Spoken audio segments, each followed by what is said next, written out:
So before installation, I want to check the Linux distribution that I'm using. So I'm going to open up a terminal and type in this. Okay, so the version that I'm using is Ubuntu 20.04.1 LTS. So I'm going to go ahead and open up a web browser so we can go to the GitHub repository. And the link should be down in the description box below.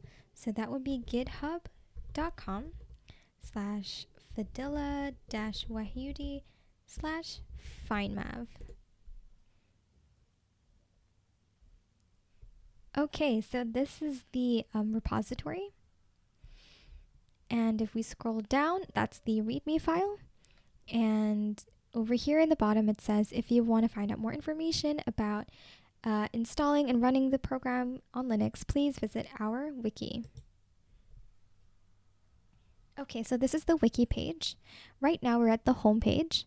And if we go to installation, that's where we'll find out more information about how this can be installed. As of now, the FineMAV program can only run on Linux. So I'm going to go ahead and clone this repository right here and paste it and then run that.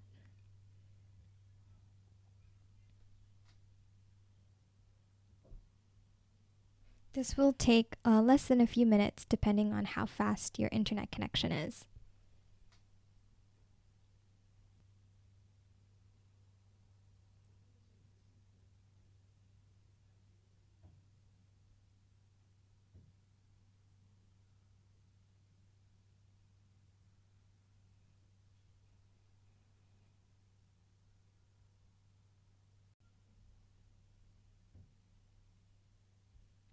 All right, so now that that's done, we're going to go back here and it says to cd into FineMAV. So I'm going to copy that and paste that here. And then if I type in ls, these are the files that are in the folder.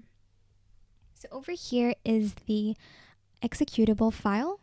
And if you want to give it permissions to run, we'll just copy this command here and then paste it. Okay, and now we should be able to run that. So moving on to the running FineMAV page. So this is a checklist of fields that need to be provided in the input file for the program to work. So over here you have chromosome number and position, you have the ID column, the reference allele column, alternative allele, ancestral allele, CAD-FRED, and allele frequency for the alternative allele. And this would be done for each population. So I'll go through that in detail later. So we've actually provided test files for you to go through so you can test out the program, and the test files can be found in the test files folder.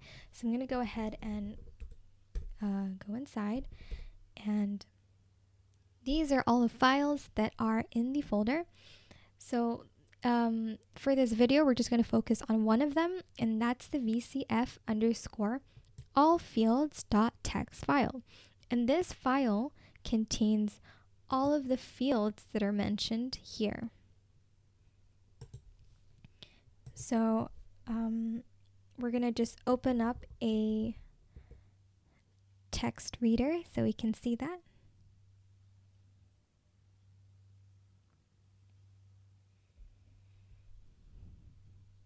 Okay, so this is the vcf_allfields.txt file. All right, so this is what it looks like. Let me just zoom in a bit so you can see. So in the first row would be the names of the columns. And so we'll go through them one by one right now. So first one is the chromosome and position. So it should be written in this format where there is a colon separating the chromosome number and the position. Then the next column would be the ID field. And this would usually be the dbSNP reference number. Next, you have the reference allele, and that is the allele that is found in the reference genome that you're using. Next is the alternative allele, and that is a non-reference allele. And next we have the ancestral allele, and this is the allele that is found in common ancestors, and this is usually inferred by aligning genomes from multiple primates. Next, you have the CAD-FRED score. So this is the Fred-scaled combined annotation dependent depletion score. This score can predict how deleterious the alternative allele is. So the higher the number, the greater the deleteriousness of it is. And then we have the last three. So I'm just going to move over so you can see the headings for that. Let me just zoom out slightly. Okay, so these are the last three. So this is the allele frequency for the populations. In this case, we have three populations: POP1, POP2, and POP3. So this program can run with any number of populations, and you can also customize it according to what your population name would be. So for example, you could name it Bob, or you can name it Cat, and the program will still work. For now, we're just going to stick to POP1. Okay, so now that we've looked at that, we can just close that. Okay, so now we're going to run the program using the test file, vcf_allfields.txt file. So we're just going to copy that. Copy. And we're going to head back to the directory and then paste that and run. Alright, so this is what the program prints out when it's running, and it will tell you what stage it is on. So as we can type in ls, you can see that these here, 1, 2, 3, 4, 5, these are the output files. And we're going to go and start looking at the log file first. So if we type in this,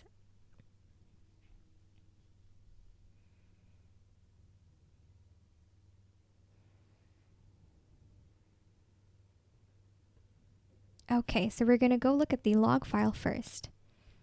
So this is the log file.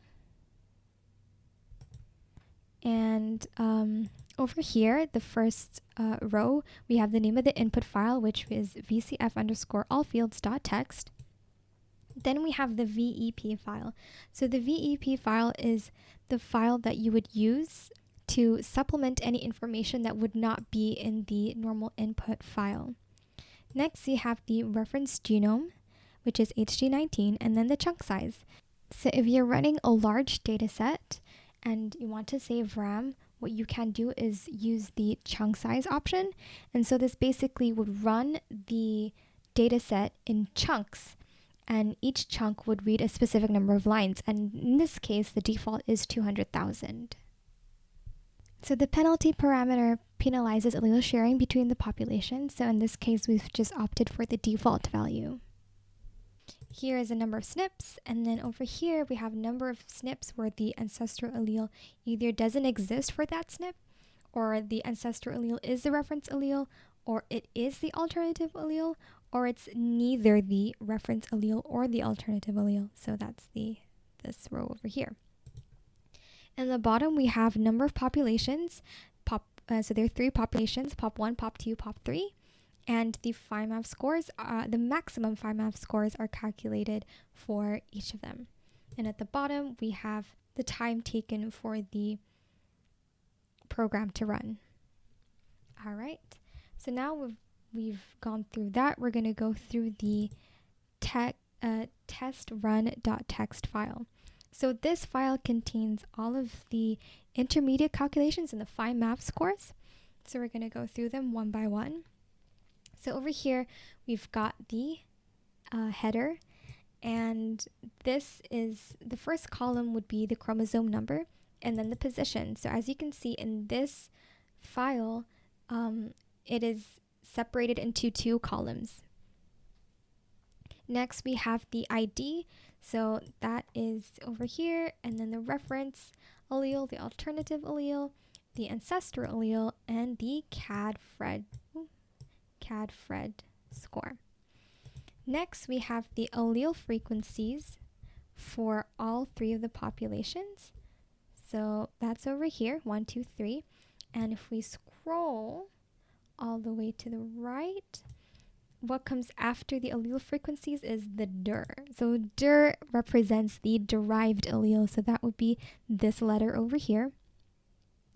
And then you have DAF for pop 1, pop 2, and pop 3. So DAF is the derived allele frequency. And this is done, again, for each population. And if we scroll to the right, over here it says sum of dir. So sum of dir is the sum of derived allele frequencies from the three populations. So that will be this number here. Then over here is what we call the DAP, the DAP.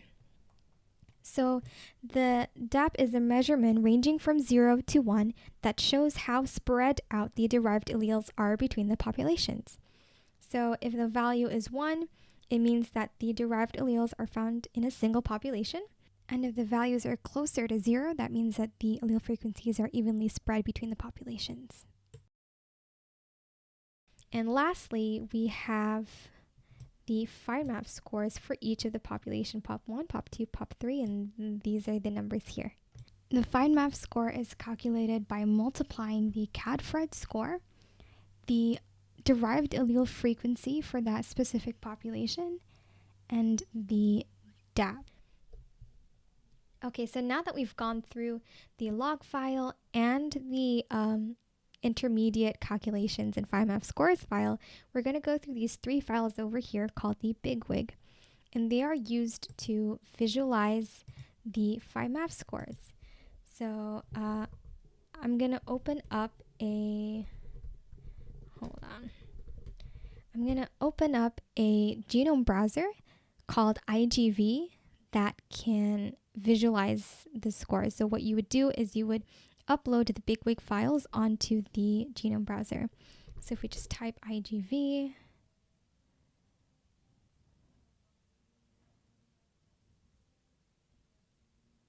it should take a little while for it to launch.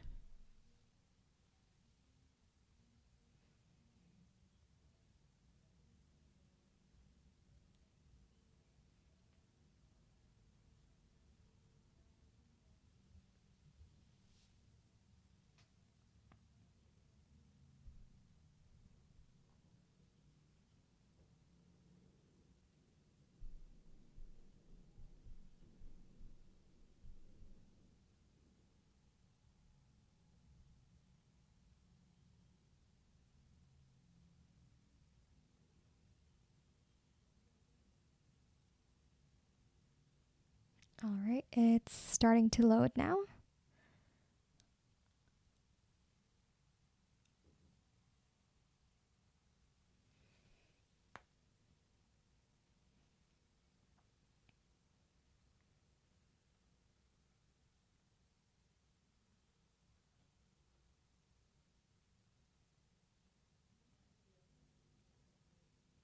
All right, so this is IGV, and I'm going to go open up the file explorer so we can go drag and drop the bigWig files over there. So FineMAV, and these are the three bigWig files. I'm going to go and upload them one by one. Okay. So that's over there. So the hypothetical SNPs will be located in chromosome 1. So I'm going to go and zoom into that region. Okay. All right. So right now the axes are not the same for all three bigWig files. So I'm going to go open up the... I'm going to go open up the log file so I can see how big the axes should be.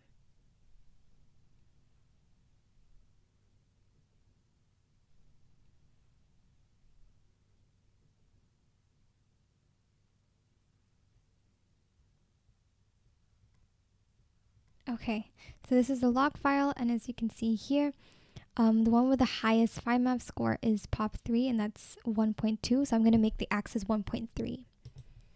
So if I just do that, and okay, make this maximum, okay, change data range to 1.3, and I'm going to change the height of the track to 100. Okay. So this is what the file should look like when you're visualizing it. So if you look at your data sets and there are spikes in certain parts of the genome, then it might be worth investigating. So thank you so much for watching this video. And if you have any questions, feel free to comment them down below. And thank you.